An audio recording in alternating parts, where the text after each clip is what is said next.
बुढ़िया का पूरा घर सोने चांदी से धन संपत्ति से भर गया।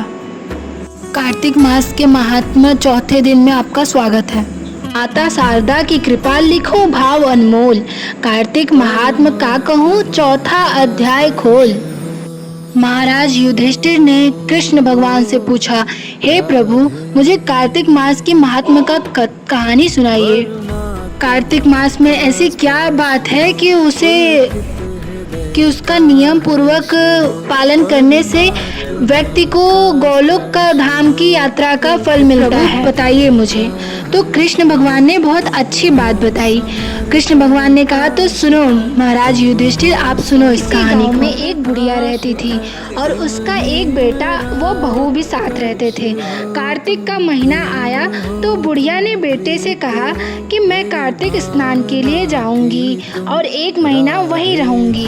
यह सुनकर उसके बेटे ने अपनी पत्नी से कहा कि माँ के लिए 30 लड्डू बना देना, पूजा पाठ कर कुछ खा सके। बहू ने गुस्से में आकर 30 लड्डू बनाकर दे दिए।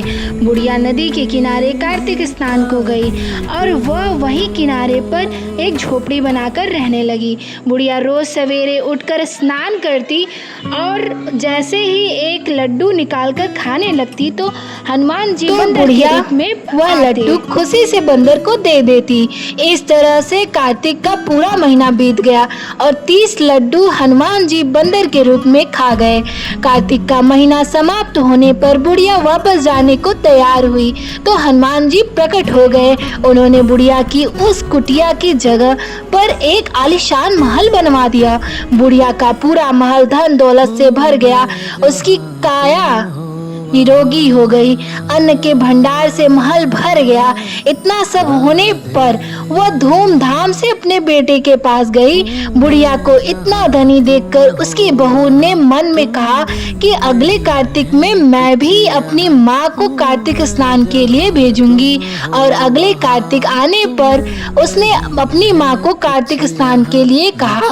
पूरे 30 लड्डू, घी व बहुत सा मेवा डालकर अपनी माँ के लिए बना दिया। माँ कार्तिक महीना समाप्त होने पर बहू ने अभी अपने पति से कहा कि कार्तिक का महीना खत्म हो गया, आप मेरी माँ को गाजे बाजे के साथ लेकर आओ।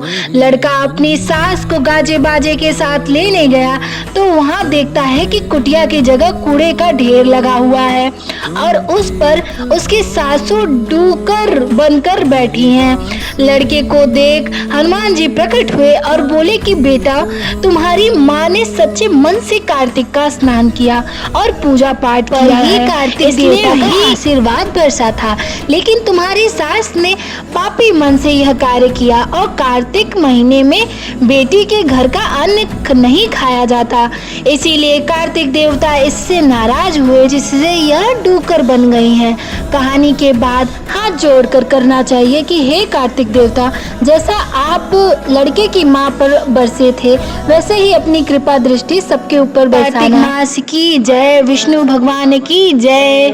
कार्तिक मास की प्रत्येक कथा इस चैनल पर आएगी।